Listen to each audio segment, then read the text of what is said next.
طرحت قضيه او طرحت سياده النائب. لا انا ارد. انا الاول بس اسمع راي سياده النائب. اشكرك يا فندم جدا، ولكن سؤال مهم جدا: هل صوت معارضي يخرج لكي يقول رايه، سواء كان رايه صواب او رايه خاطئ، هل ذلك بالضروره سيحدث بلبله؟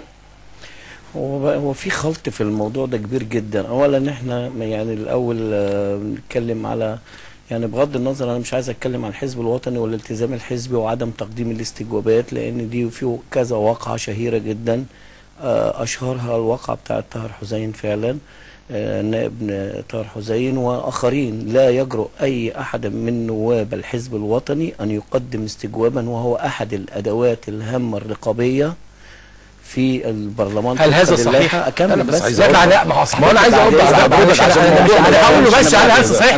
بعد اذن سيادتك، اصل انا عايز اعرف دقه المعلومه دي حضرتك. انا راجع لك حالا، هل هذا صحيح؟ اسمح لي يا دكتور بعد اذنك عشان الموضوع ده في منتهى الاهميه. عايز اعرف صحه الموضوع ده. بعمله كده ما اقدرش اقول لحضرتك، لكن انت لازم تعرف ان هناك ادوات برلمانيه من حق النائب بيأديها، اعلاها الاستجواب وتنتهي الى السؤال والبيان العاجل وطلب الاحاطه. الاستجواب بيؤدي الى ايه؟ بيؤدي الى اسقاط الحكومه في حاله ما اذا كان هل هذا الحاله اللي قالوا سيادة كيف لنائب عن الحزب الوطني حتى لو تبدلت المقاعد وجه حزب الوفد ما يحقلوش انه يقدم استجواب دون. طب انا معلش لماذا لا يبقى طلب احاطه اقوى كثيرا من استجوابات. اسمح لي ارجع تاني لسياده النائب. سياده استجوابات تعتمد على خصوصيات الورق. هل انا عايز يعني بعد اذنك، هل يمكن بعد اذن سيادتك اتفضل، يعني احنا عايزين في هذا البرنامج يبقى في مساحات متساويه في الوقت. مساحات موجوده بس لازم تديني فرصه اعبر عن انا بديك فرصه، بس انا لازم افهم وهدي لحضرتك اللي انا بقوله لك على الهوا، وبقول لك قدام نائب في الوطني صديق عزيز استاذ محمد صحفي. انا بقول لسيادتك هي جايه، يعني اسمعني لسيادتك للاخر. اولا لا يجرؤ اي عضو في الحزب الوطني ان يقدم استجواب بفلسفه الحزب الوطني، اللي ازاي يكون نائب هو بيعبر عن الحكومه ويقدم استجواب في الحكومه. فهذا اسقاط لحق النواب منصوص عليه في اللائحه الداخليه للمجلس، انه ده حق اصيل واحد ادوات الرقابه واعلى اداه رقابيه. فلما يسقطها منه بتعليمات او بتاع تحت دعاوى هذه، فيبقى هو بيشيل من نائب الحزب الوطني اهم اداه رقابيه في الادوات العشره اللي موجوده في اللائحه. ده واحد. تمام. نيجي بقى للكلام. يعني انا طبعا مش عايز اعلق على سياده النائب سعد عبود، انا طبعا بحترمه وبجله كلنا، لكن يعني الموضوع كله لما يجي يعني في تعميمات ساعات بتبقى مش يعني مغلوطه، وانا مش عايز اخش في ده. احنا عايزين نتكلم فيما يخص الناس بشكل صحيح. نتكلم عن المعارضه.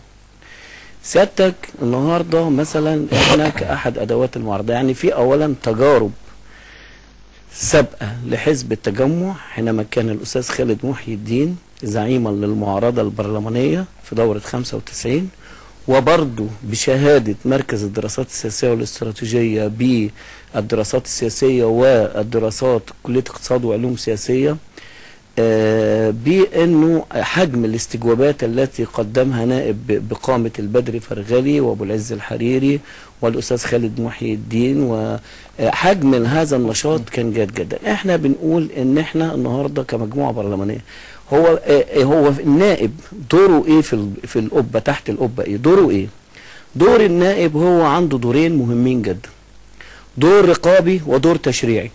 هذا الدور الرقابي مبني اساسا على المعارضه، سواء هو حزب وطني او لا، لانه هو يمثل الشعب، وبالتالي ما يتصنفش انه هو معارض من عدمه، لانه هو المفروض يعبر عن الناس. طالما بيعبر عن الناس في قضايا جوهريه، فيبقى هو بالضروره هو واخد مع الحكومه موقف، وبالتالي هذا لا يحسب بشكل او ان المعارضه شيء مش مقبول. لا، المعارضه النهارده شيء مقبول، وان انفراد الحزب الوطني ثبت ان انفراد الحزب الوطني وانفراد اي حزب في العالم برأيه الواحد ده بيؤدي الى فساد وبيؤدي الى احاديه وبيؤدي الى التعدديه، عدم التعدديه. انا سبت حضرتك نيجي بقى نتكلم. لا ما انا لازم الاستاذ محمد ما هو بعد اذنك لا بعد اذنك انا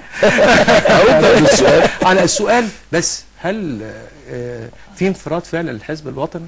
يعني انت وكأنك تعاقبني على تواجدي في الشارع. انت نفسني في الشارع، اقدر اكسبني. انت حزب وكيان، ونحترم المعارضه، والشكل الايجابي للديمقراطيه يجب ان يكون فيه معارضه. وعلى فكره المعارضه ليست كم ولكنها كيف.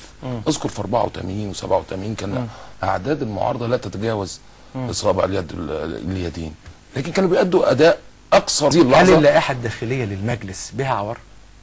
والله انا سمعت الكلام ده من اخويا الاستاذ عبد وانا رايح له، لكن هو زي ما قال الدكتور سرور ما فيش حاجه اسمها، ما فيش قرآن منزل غير من عند ربنا. كل حاجه وليده وطريحه النقاش، ولها ادوات ولها مناهج في تحقيقها.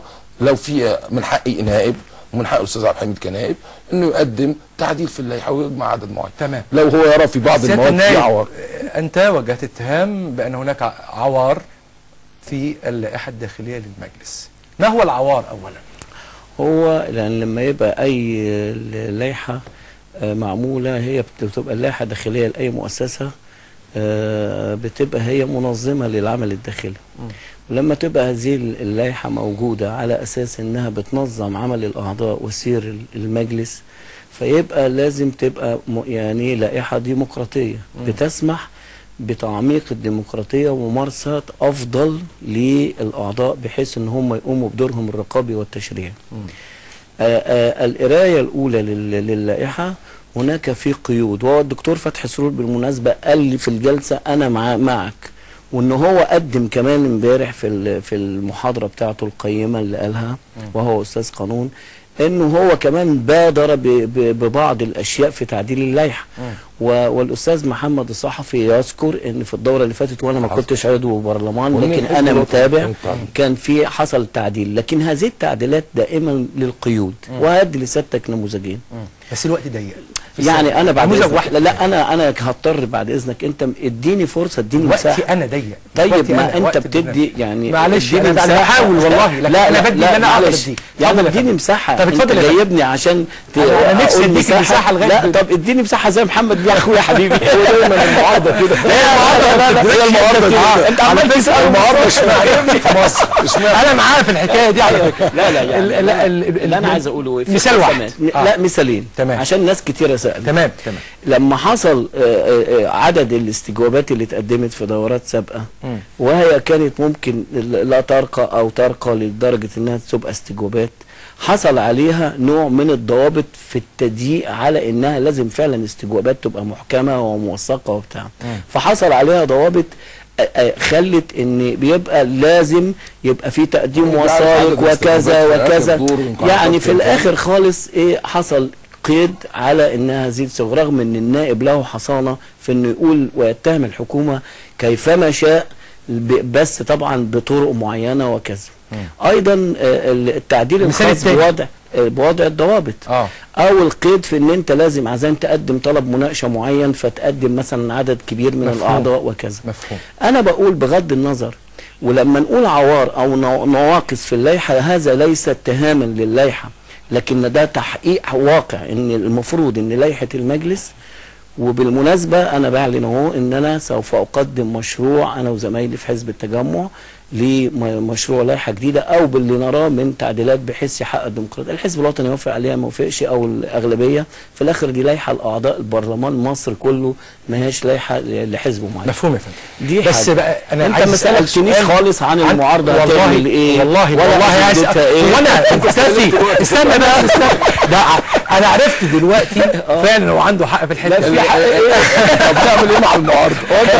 انا هقول لك على حاجه، وانا مش عايز اشوفك تاني. لا وثالث ورابع بالظبط كده. نتشرف دايما. نتشرف فيك. بس انا في جمله صغيره عشان فعلا وقتنا صغير وعايز اجابه. انا عارف ان انت لو قعدت هتتكلم في الموضوع ده. اتفضل. رايك في كلمه. وراي سياده النائب في كلمه على البرلمان الموازي، رايك يا محمد بيه؟ كيان غير شرعي لا نعترف به. في اشكال متعدده للممارسات، ودي حاجه جيده انها تتقال، بس يبقى لها آلية. وكمعارضه متنفس لان الناس تقول رايها بغض امال النظر. انتوا بتعملوا ايه؟ على بغض امال انتوا يا معارضه بتعملوا ايه؟ لا هم ان شاء الله ماله. ان شاء الله ربنا يبارك في ازدواجيه ربنا يبارك في لا ادوار لان في لا الآخر انت يعني في على فكره احنا معترف بيها هنطرح القضيه دي وشعبياً. انا طبعا انا هطرح لا القضيه اساس انت ما بالتفصيل. سالتناش على اجنده لا ما هسالك لسه هسالك بس في حلقه